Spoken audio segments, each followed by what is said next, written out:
Čau! Kondicioniera problēmas trešā daļa cerams beidzamā. Ņemšu nost jumtu tagad. Jāievelk tā trubiņa pareizajā vietā. Un radiators jāizpūš ārā. Redzēs. Nu, mēģināšu parādīt, kas tur apakšā zem jumta darīsies. Tu noņemšu tās 4 skrūvērkšķis, tas tā.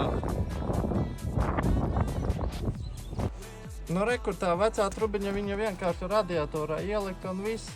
Tūlīt noņemšu to gumiju viņai nos, uzlikšu uz jaunās, izpūtīsim un redzēsim.